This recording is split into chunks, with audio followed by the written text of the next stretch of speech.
Bienvenido a Nuestras Voces, lugar donde se refugian todas esas historias que han sido víctimas del silencio y de todas aquellas voces que claman liberarse y así finalmente ser escuchadas. Antes de escuchar nuestras historias, cuéntanos de qué tema te gustaría que fuera nuestro próximo video. Te leeremos en los comentarios. Saludos. El pabellón de los olvidados. Relato contado por Manuel, ex enfermero del Hospital Psiquiátrico San Isidro. Yo no era ningún ingenuo. Sabía que los hospitales psiquiátricos no eran lugares fáciles, y mucho menos uno como San Isidro. Estaba ubicado en las afueras de Guadalajara, rodeado por un cinturón de árboles secos y una reja oxidada que crujía incluso sin viento. El edificio, con su fachada amarillenta y desgastada por el tiempo, parecía más un monasterio abandonado que un centro médico. Pero en 1986, uno no podía darse el lujo de elegir demasiado.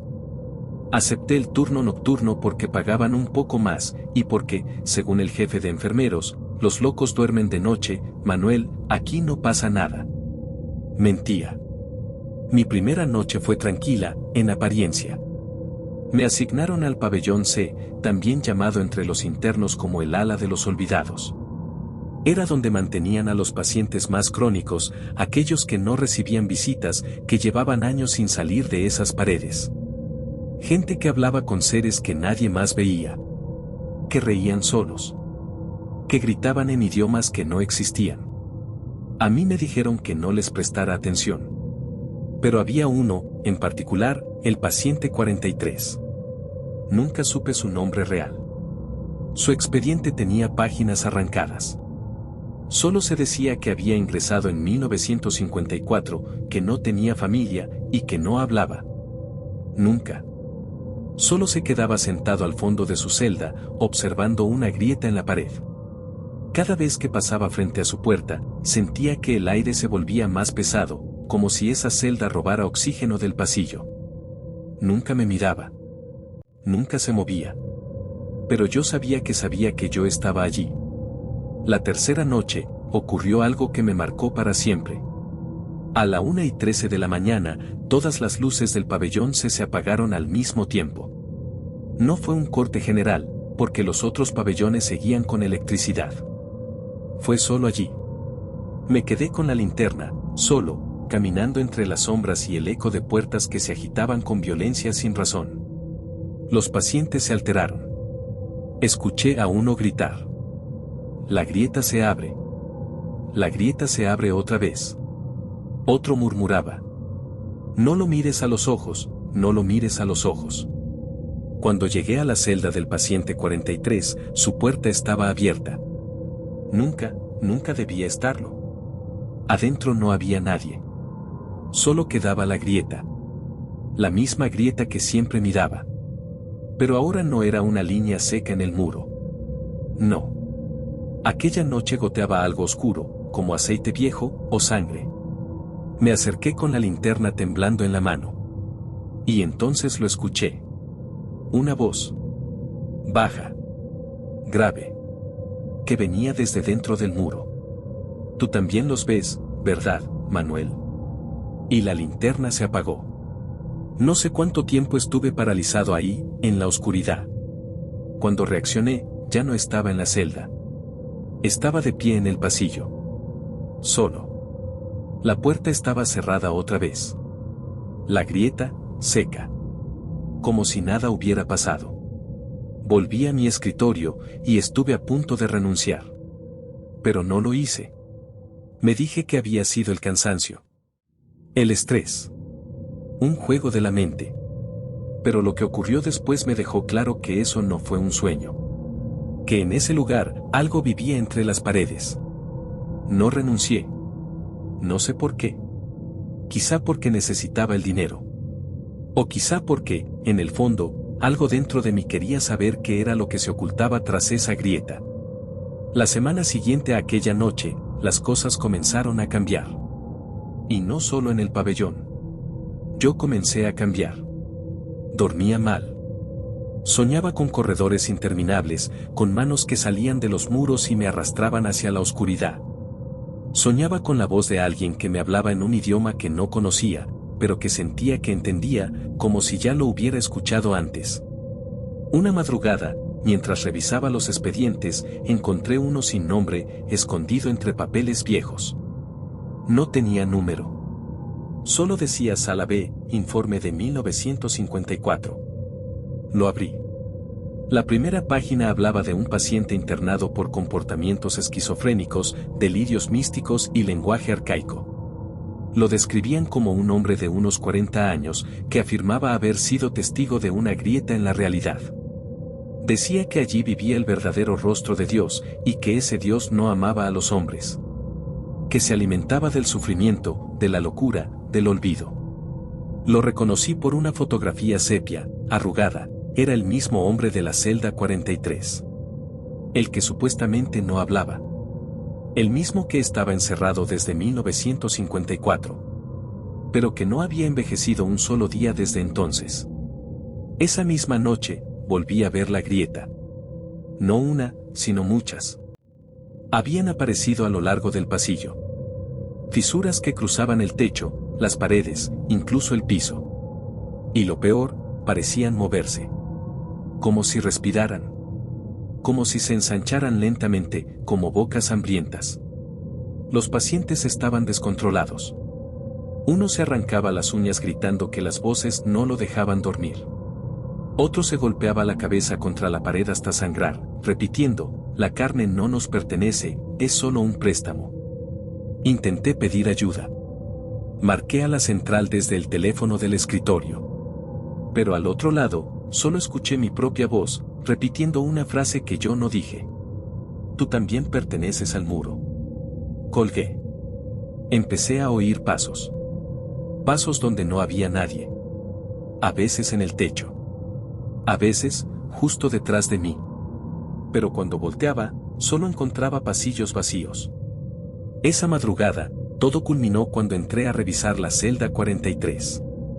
Estaba abierta otra vez. Esta vez, no fui por obligación. Algo dentro de mí me empujaba a entrar. Como si la grieta me llamara. Como si ya no pudiera escapar de ella. Adentro, el paciente me esperaba, de pie por primera vez. Me miró directo a los ojos, y esa fue la última vez que me sentí humano. Me habló. Su voz no sonaba como la de un hombre. Era, coral, como si muchas voces hablaran al mismo tiempo. Ahora ves, Manuel. Ahora entiendes. Este lugar no es un hospital. Es una frontera. Y puso su mano en la pared. La grieta se abrió como una herida viva. Vi cosas. No puedo describirlas. Rostros que se doblaban sobre sí mismos. Ojos en lugares donde no deberían estar. Y un zumbido que me atravesó el cráneo. Desperté en el suelo del pabellón, solo. Otra vez. Ese fue el principio del fin. A partir de esa noche, dejé de distinguir el sueño de la vigilia. Veía grietas en mi departamento, en el camión, en el espejo del baño. La voz del paciente me hablaba incluso cuando estaba despierto. Y yo, empezaba a entenderla. Me estaba volviendo como ellos. O quizás, simplemente, estaba viendo la realidad por primera vez. Los días siguientes se sienten como un borrón. Me presentaba a trabajar como si nada. Saludaba a los doctores, llenaba los reportes, tomaba café aguado de la máquina del vestíbulo, pero ya no estaba yo allí. Algo dentro de mí había cruzado esa grieta y no quería volver. El jefe de turno notó que algo me pasaba. Me pidió que tomara unos días libres. Dijo que se me veía pálido, distraído. Pero no entendía. Nadie lo hacía. En San Isidro, todos llevaban años ignorando las señales. Todos fingían que esas paredes no susurraban. Que los pacientes hablaban solos, cuando en realidad respondían a algo. Ese algo me había escogido. Silencio, luego voz más rápida, como si el narrador estuviera al borde del colapso. La noche del 17 de octubre fue la última. No sé si fue real. No sé si lo estoy recordando o soñando otra vez. Pero esa noche, el hospital dejó de ser un hospital. Las luces no se apagaron esta vez. Simplemente se fundieron. Se derritieron como cera caliente. El reloj del pasillo comenzó a girar hacia atrás. A los pacientes los encontré todos de pie, fuera de sus celdas, en fila, mirando la pared del fondo, donde la grieta principal había crecido como un tumor monstruoso. Y allí estaba el paciente 43, esperándome. Sus ojos ya no eran humanos. Eran espejos.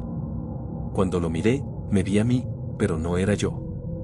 Era una versión de mí que sonreía con los labios cosidos. Y entonces lo entendí. San Isidro no era un hospital. Era una puerta. Un umbral entre lo que entendemos y lo que nos rompe por dentro. Entre la razón y algo más viejo, más antiguo, algo que se alimentaba de mentes fracturadas y almas débiles. Los locos no están aquí por accidente, me dijo el paciente. Fueron elegidos. Como tú.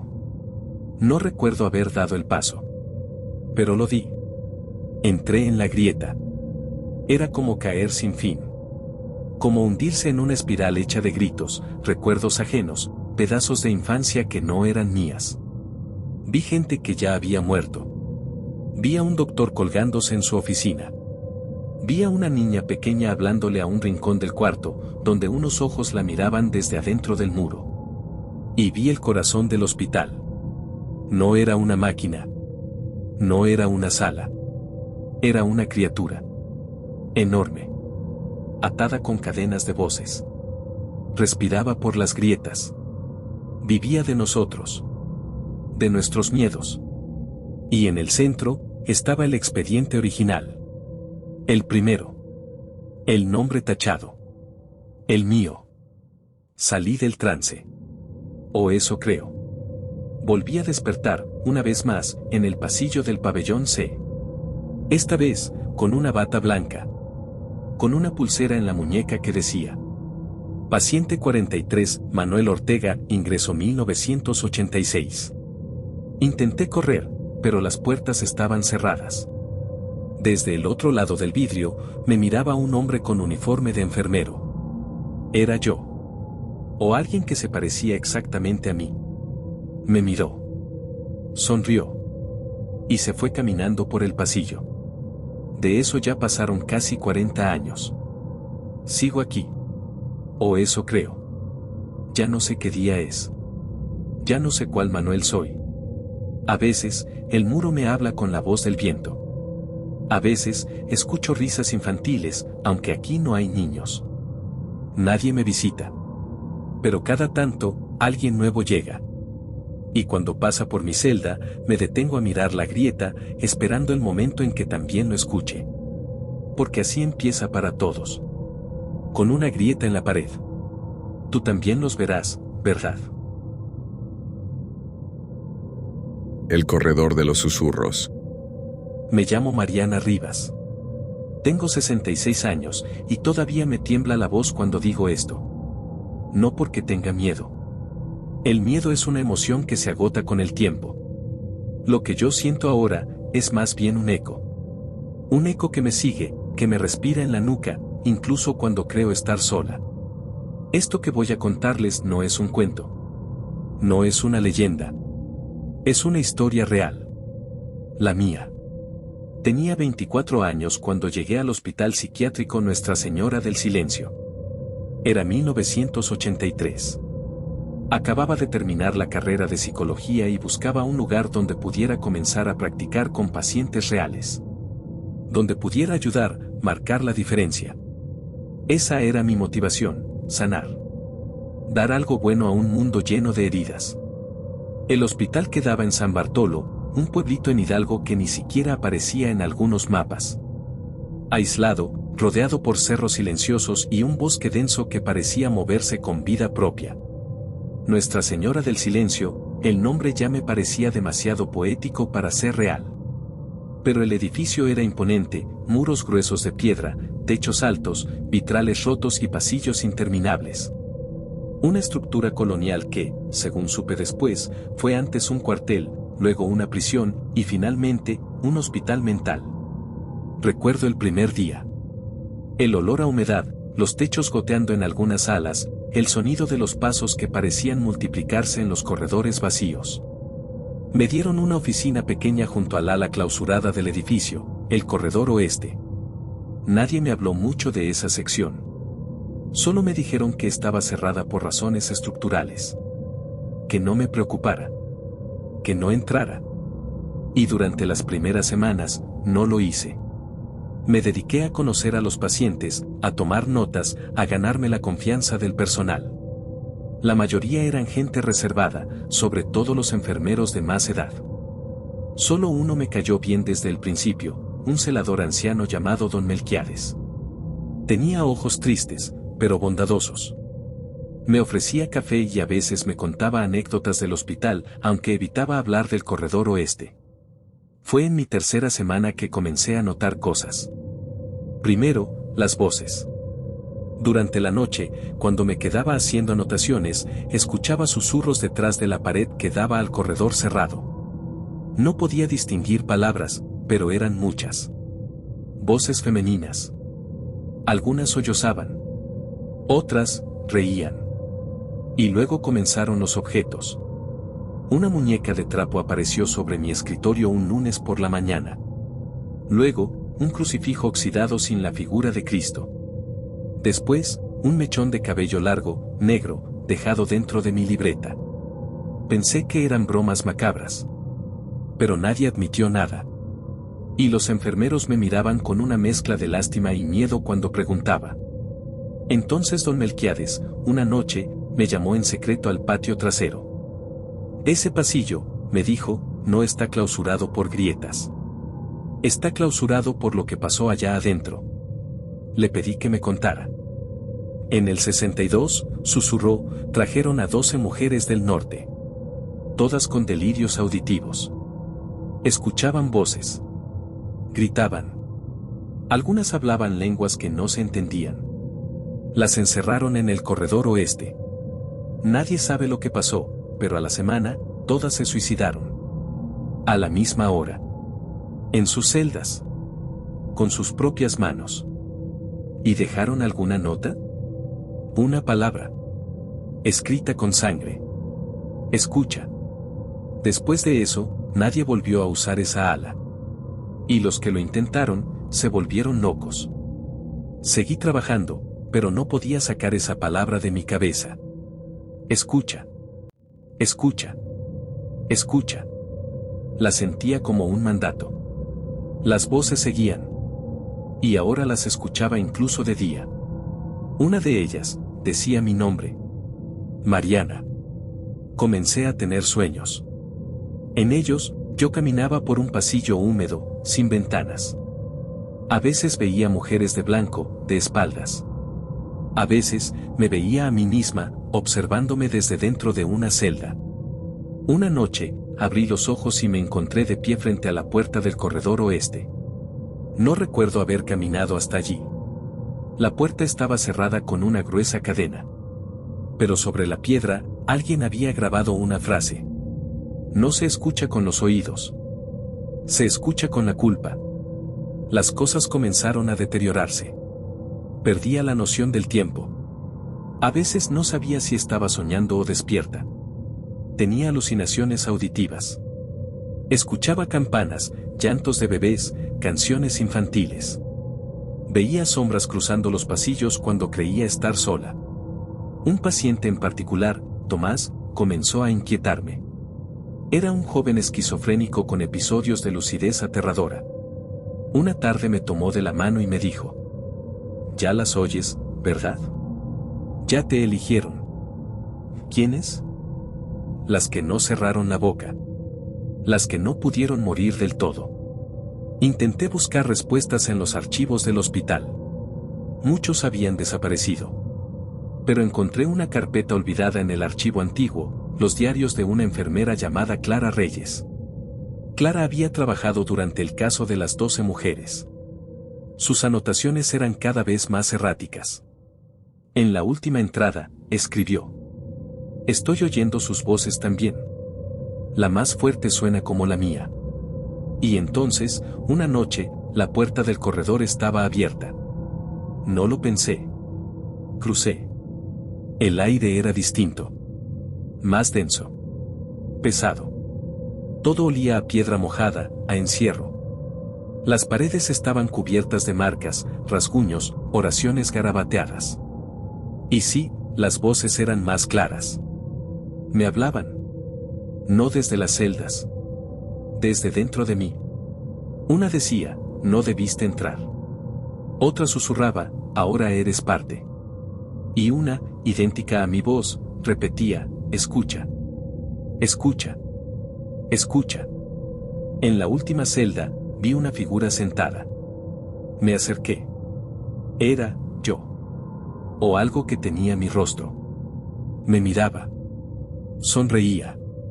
Y sin moverse los labios, me habló dentro de la cabeza. Tú ya estuviste aquí antes. Desperté en el suelo del ala este. Vestida con una bata blanca. En mi muñeca, una pulsera. Paciente 046, Mariana Rivas. Nadie me reconocía. Nadie sabía quién era. Busqué mis expedientes. No existían. Me encerraron. Me sedaron. Me dijeron que llevaba años ahí. Pero yo recuerdo. Recuerdo haber llegado como psicóloga. Recuerdo mi oficina. Mis entrevistas. Mi grabadora. Y también recuerdo lo que vi en el corredor oeste. Ahora, paso mis días sentada, mirando la pared, oyendo las voces. A veces, la de Clara. A veces, la de Tomás. A veces, la mía. Y cada tanto, una doctora joven llega. Llena de esperanza. Con cuadernos nuevos y preguntas sin responder. Y cuando pasa junto a mi celda, le susurro. No ignores los susurros. Ellas no quieren estar solas. ¿La escuchas también? La mentira de la luna roja. Me llamo Héctor Salazar. Soy psiquiatra y trabajo en el Hospital Psiquiátrico San Rafael desde hace más de 10 años. Cuando llegué aquí, me consideraba un profesional riguroso, con todo el conocimiento científico para tratar trastornos mentales. Pero este lugar cambió todo. Lo que más me asusta no es lo que vi, sino lo que sentí. Y lo que aprendí. Hay un tipo de locura que no se encuentra en los libros. Algo más oscuro, más peligroso. Esta es mi historia. La historia de lo que ocurrió en el hospital cuando la luna se tornó roja. Fue una tarde lluviosa de otoño cuando conocí a Juanita Pérez. Era una mujer de unos 40 años, de cabello largo y oscuro, con una mirada perdida, como si su alma estuviera atrapada en algún lugar donde nadie podría alcanzarla. Juanita había sido internada en el hospital tras un episodio violento en su hogar. Sus vecinos aseguraban que había gritado durante horas, haciendo cosas incomprensibles. Se decía que había visto algo en las sombras, algo que le decía cosas, que la observaba desde la esquina más oscura de su sala. Cuando la conocí, la mujer me contó que, desde hacía semanas, veía una figura, una sombra que se acercaba cada vez más a ella. Le decía que algo estaba mal, que debía hacer algo para cambiar su destino, pero no le especificaba qué. Me dijo que debía esperar. Que la luna roja me liberaría. Me dijo, en un susurro tembloroso. Al principio, pensé que se trataba de un caso típico de paranoia. Un trastorno de ansiedad, combinado con algunos delirios visuales. Pero lo que más me inquietó fue que ella no parecía estar tan perturbada por sus visiones como yo pensaba. Estaba demasiado tranquila, casi resignada, como si estuviera esperando que algo ocurriera, pero sin saber qué. Y entonces, un día, sucedió algo que no pude explicar. Esa noche, mientras Juanita dormía en su habitación, la luna se tornó roja. La ventana de su cuarto daba justo hacia el cielo. Al principio pensé que era un reflejo. Quizás un fenómeno meteorológico o un juego de luces. Pero al ver su rostro al día siguiente, comprendí que algo mucho más profundo ocurría. Juanita estaba más tranquila que nunca. Como si el brillo de la luna hubiera hecho algo en su interior. Y, sin embargo, sus ojos estaban vacíos. Ya no hablaba de la sombra, sino de una figura que la llamaba, la invitaba a algo desconocido. Al día siguiente, me asignaron la tarea de investigar más a fondo el caso de Juanita. Me pareció extraño que la enfermera encargada de su cuidado, la doctora Elena, no mostrara el más mínimo interés en lo que ocurría. Al contrario, parecía como si lo esperara. Estaba demasiado calmada ante algo que yo consideraba desconcertante. Decidí hacer algunas preguntas sobre el historial de Juanita. La doctora Elena me dio algunas respuestas evasivas y me sugirió que me centrara en el tratamiento farmacológico sin hacerme muchas preguntas. Pero había algo en sus palabras que no me cuadraba. Una noche, mientras revisaba las grabaciones de seguridad, vi algo perturbador, la figura de Juanita caminando por los pasillos, muy tarde, en lo que parecía ser una especie de trance. La grabación mostraba cómo entraba en el despacho de la doctora Elena, y lo que vi después me heló la sangre. La doctora Elena parecía haber estado esperando su llegada. No hablaban. La doctora solo la miraba fijamente, con una sonrisa contenida, como si estuviera en control. Y lo más extraño, es que, a partir de esa noche, Juanita ya no mencionó la luna roja ni las sombras. En lugar de eso, comenzó a hablar de algo más extraño. Voy a ser libre.